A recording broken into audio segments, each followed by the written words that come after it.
3 years ago, a CEO walked into a board meeting and did everything our culture tells us makes you trustworthy.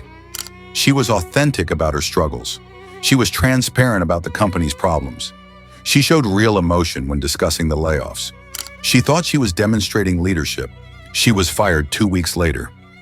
Here's what nobody told her. Machiavelli warned about this exact mistake 500 years ago. He understood something about human psychology that we've completely forgotten in our rush to be real and vulnerable. Every time you complain in public, share your secrets, or show your raw emotions, you think you're building trust. You're not. You're painting a target on your back, and the people listening, they're not admiring your honesty. They're figuring out how to use your weakness against you. So here's the question that's going to change everything you think you know about power. What if every single thing you've been taught about showing strength is actually a step-by-step guide for broadcasting weakness? Over the next 15 minutes, I'm going to show you the 9 things Machiavelli said you should never do in public. But here's the twist that will blow your mind. By the end of this video, you'll realize we're committing the one sin he said was the most dangerous of all. And that paradox? That's where real power actually lives. Remember that CEO's story, because when we come back to it, you'll understand that her biggest mistake wasn't what she said. It was not knowing when the rules don't apply. Let's start with the first rule that destroys more reputations than any other.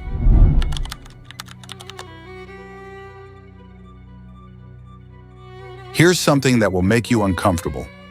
Every time you complain in public, you're painting a target on your back. And the people listening, they're not feeling sorry for you. They're figuring out how to use your weakness against you. You've seen this happen. Maybe it was a coworker who constantly posted about how unfair their manager was, or a friend who shared every relationship problem on Facebook. At first, you probably felt bad for them, but after the 3rd or 4th post, you started thinking differently. You began to see them as someone who couldn't handle their problems, someone who always had drama, someone you might not want to hire or date or trust with important things. This isn't you being mean, it's just how people work. When someone complains in public, especially when they're angry or upset, something happens in our brains. We automatically see them as weak, unable to handle their problems, or just a complainer. Without even thinking about it, we put them lower on our mental list of capable people. It happens fast. We don't even realize we're doing it, and it ruins their reputation. Here's the scary part. Social media has turned this ancient trap into a career killer. You've probably seen someone post an angry tweet about their boss, not realizing their company follows their account. Or watch someone vent on LinkedIn about unfair treatment, not thinking about how future employers will see it. These posts don't disappear. They become permanent proof that this person shares personal drama instead of solving problems quietly. The most successful people you know understand something you might not. Every complaint tells the world you can't handle your life. And when people think you're powerless, you actually become powerless. But staying quiet isn't enough if you're making the next mistake that destroys your reputation before you even open your mouth.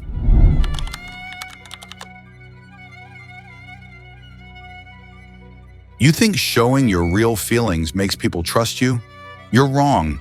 It makes you an easy target. Remember when that politician started crying during a speech? Or when your boss completely lost it in a meeting and started screaming? What happened to their power? It disappeared instantly. Because the moment you lose control of your emotions in public, people's minds do something cruel. They start looking for all your other weak spots. Here's what researchers found out. Your brain is always watching to see who's strong and who's breaking down. When someone can't control their feelings, you automatically think they're not reliable. Not someone you'd want to follow, not someone who can handle tough situations when things get really bad. You've seen this happen in your own life. Think about that teacher who completely lost their cool, or the friend who had a total meltdown at dinner. Even if you felt bad for them at the time, something changed in how you saw them. They seem weaker somehow, less able to handle things. That feeling you had, that's your brain doing exactly what everyone else's brain does when they see someone fall apart emotionally. But here's the scary part. We live in a world that tells you to be real and share your feelings. Social media gives you likes and hearts when you have emotional breakdowns. We think drama equals honesty. The problem is, Every time you post that angry message or have that public meltdown, you're telling the world you can't control your own mind. The most successful people you know have figured out something that seems almost like magic. They feel everything, but they pick and choose what to show. They know that feelings are private information, not a public show. Control your emotions, but even that means nothing if you're too easy to predict.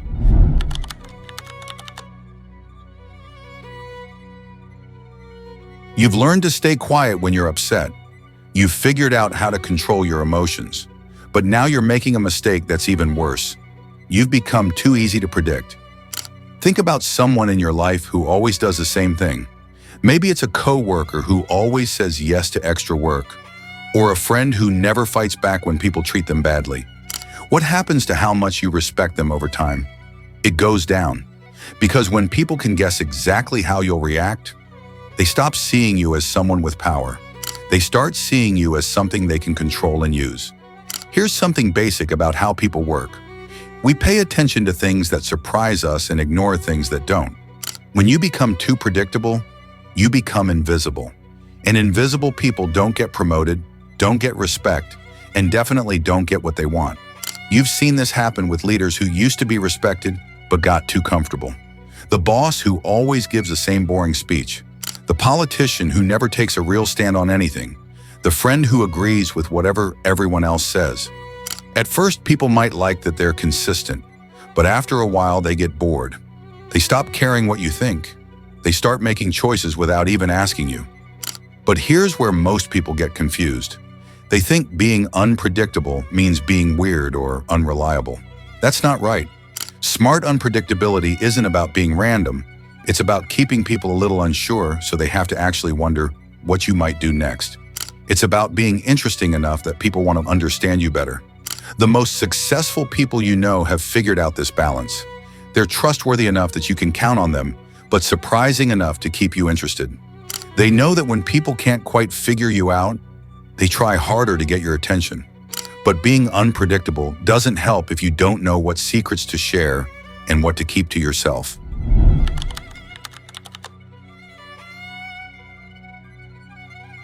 You've learned to stay quiet, control your emotions, and be hard to predict. But here's where most people mess up everything they've worked for. They tell people way too much. Information is like money when it comes to power, and you're just giving it away for nothing. Think about the last time someone told you way too much about their life. Maybe a coworker who explained exactly how they got their promotion, or a friend who shared their whole plan for getting dates. What happened in your head? You stopped thinking they were cool or smart. You could see all their tricks. And once you know how someone does their magic, it's not magic anymore. You've probably done this yourself without knowing it. Maybe you explained exactly how you got a raise, or posted the secret to your success online. You thought you were helping people, but what you really did was give away the thing that made you special to everyone who was listening. Here's what happens when you tell people everything. They stop asking you for help because they already know what you know. They stop thinking you're the expert because you've shown them you're just regular like them. Even worse, they start using what you taught them to beat you. That trick for getting promoted that you shared? Your coworker just used it to get the job you wanted. But everyone around us says the opposite. We're told that sharing is nice, that being open builds trust, that telling people everything makes you real, and maybe it does, but it also makes you weak. Because when everyone knows the same stuff, the person who knows secrets that others don't is the one with real power. The most successful people you know get this completely. They tell you just enough to help you, but never enough that you don't need them anymore. They answer your questions, but they never give away their whole playbook. They stay important by keeping some things to themselves. What you know is your power, but even that won't help you if the way you stand and move is telling everyone you're weak.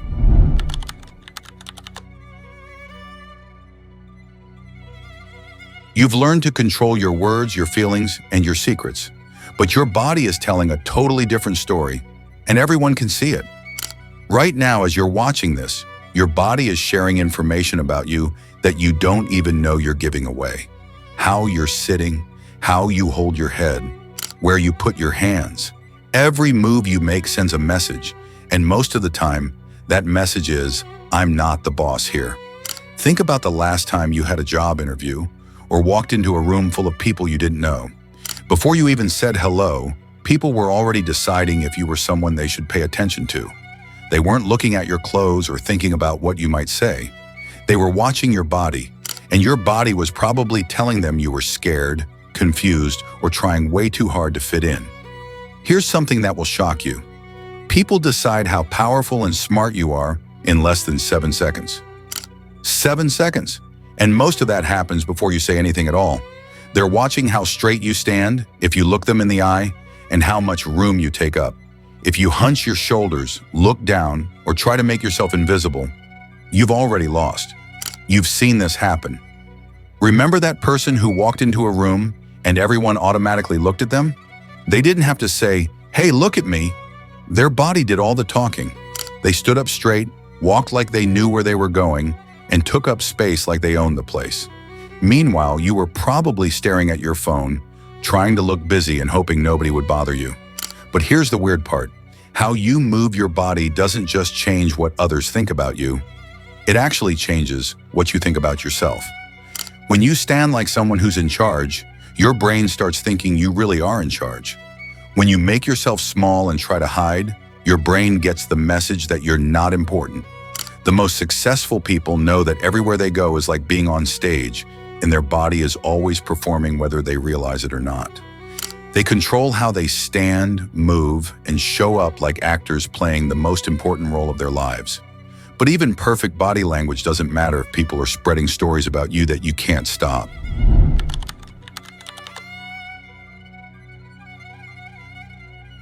You've gotten good at controlling your words, feelings, secrets, and body language.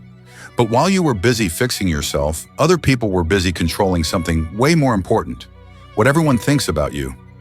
Right now, someone is talking about you. Maybe it's a coworker explaining why you didn't get that job. Maybe it's an ex telling people what went wrong when you were together.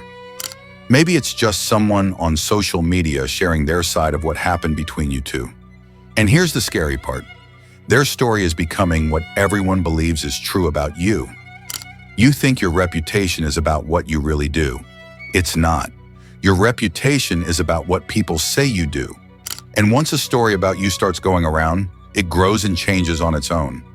People who don't even know you will decide what kind of person you are based on what someone else said about you. You've watched this ruin people. Think about someone you know who got called hard to work with, or can't be trusted, or always causes drama. Maybe they weren't really like that, but once people started saying it, it stuck to them everywhere they went. Every time they messed up, people noticed it more. Every time they did something good, people cared less. The story people told became more powerful than what was actually true. Social media has made this way worse. Now anyone can tell hundreds or thousands of people their version of you in seconds. That angry post from someone who didn't like you at work, it's still there 3 years later when your new boss looks you up online. That bad review someone wrote about your business when they were in a bad mood, it's the first thing new customers see. But here's what most people don't get. You can't stop people from talking about you, but you can definitely control which story gets heard the most. The most successful people you know aren't the ones who never have problems. They're the ones who know how to make sure their side of the story is what people remember. They don't wait for other people to decide who they are. They tell their own story first, they tell it better, and they tell it more times. They know that when it comes to fighting for your reputation, staying quiet doesn't help. It hurts. But knowing how to control your story doesn't matter if you don't know which fights are worth having.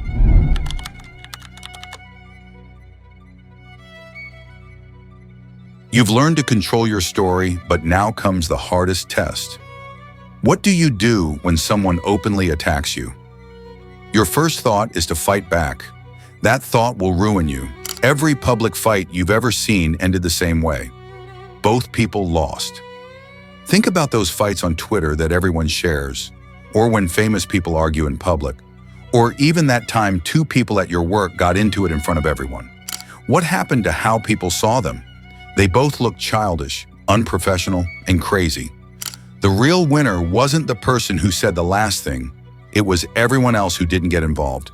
Here's what happens when you get into a public fight. You give your enemy exactly what they want. They want you mad. They want you trying to defend yourself. They want you to look as bad and out of control as they do. The second you take the bait, you've already lost, because now you're both acting like kids while everyone else watches and judges you. You've probably done this before. Someone said something mean about you online or at work, and you just couldn't ignore it. You had to say something back. You had to defend yourself. You had to prove they were wrong. But what really happened? The more you fought back, the bigger the mess became. The more you tried to explain, the more people thought you might actually be guilty. People started thinking, why are they getting so upset about this if it's not true? But here's the hard truth. Most people don't remember who was right in a public fight. They just remember that there was a fight and both people looked bad. Your reputation gets hurt not because you lost the fight, but because you got in the fight at all. The most successful people you know understand something that seems crazy. Sometimes the only way to win is to not play the game. They let their enemies waste all their energy fighting nothing while they quietly work on stuff that actually matters. They know that keeping your dignity means keeping your power. When someone tries to drag you into a public fight, staying quiet isn't being weak, it's being smart. Not fighting back isn't being scared, it's being clever. But avoiding fights doesn't matter if you can't choose a side when it really counts.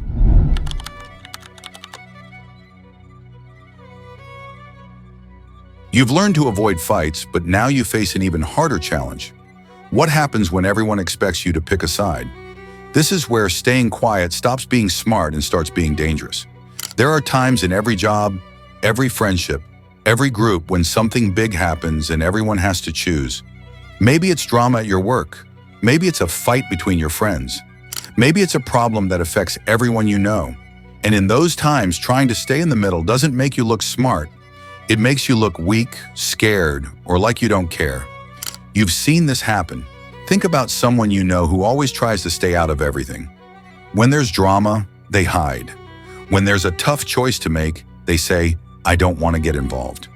When people need to know what they think, they give wishy-washy answers like, I can see both sides. What do you think about that person? You probably don't think about them much at all. They've made themselves disappear when being seen matters most. Here's the truth about big moments. They're tests to see if you can lead. People aren't just watching to see what you think about the problem. They're watching to see if you're brave enough to think anything at all. When you won't take a position, you're not playing it safe. You're telling everyone that they can't count on you when things get hard. But here's where most people get confused. They think taking a side in big moments means you have to be loud, angry, or create drama. That's not right. The most powerful way to take a stand is often the quietest. A simple, clear statement. A calm explanation of what you believe.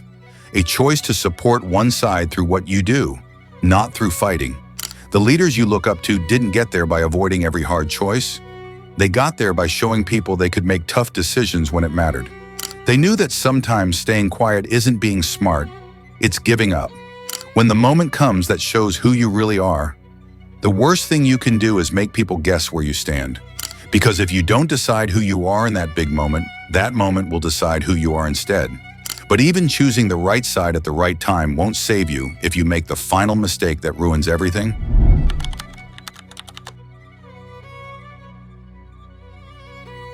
You've learned when to stay quiet, when to speak up, and when to pick sides. But here's the final rule that ruins more successful people than all the others put together. Never explain how you do what you do. Think about a magician. The second they show you how the trick works, the magic dies. You stop being amazed and start being let down. That's it? You think? I thought it was something cool. The same thing happens when successful people explain their success. The mystery goes away, and so does their power.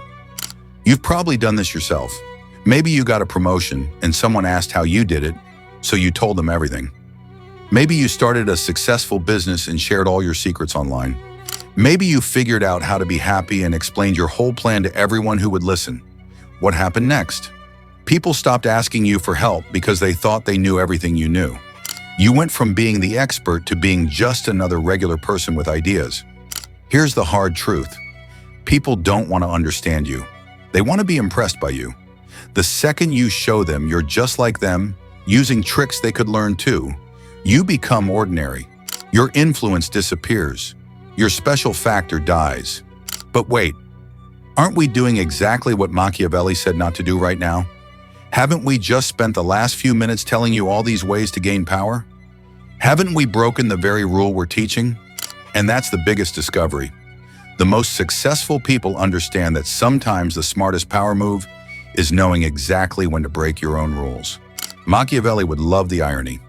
We've gotten your attention and trust by giving away the secrets he said to keep hidden. The real game isn't following these rules without thinking.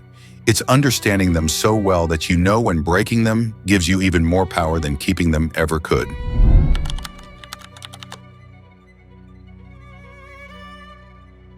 Remember that CEO who walked into the meeting 3 years ago? She was honest about her problems, open about the company's troubles, and showed real feelings about having to fire people. I told you she got fired 2 weeks later for doing everything everyone says makes people trust you. But now you know what really happened. Her mistake wasn't being honest. Her mistake was not knowing that room needed her to be strong, not weak. She was playing by one set of rules when she needed to play a totally different game. She knew what to do, she just didn't know when to do what. That's the difference between following rules and understanding the real game. Think about your own life right now. How many times have you complained when you should have stayed quiet? Told secrets when you should have kept them? Been boring when you should have been interesting? The most successful people you know aren't using different rules. They're paying attention to what's happening and making smart choices. Every time you talk to someone is a choice. Every conversation is a chance to get better at this. So here's a question that wouldn't have made sense when we started. Now that you understand how people's minds work with power, what rules in your life are you ready to break on purpose? And even more important, what rules are you ready to follow for the first time because you finally get why they work? If this journey changed how you think about power, you're ready for what's next. Subscribe for more discoveries that will change how you understand influence, relationships, and success. Because once you see the real game, you can never go back to playing the simple version.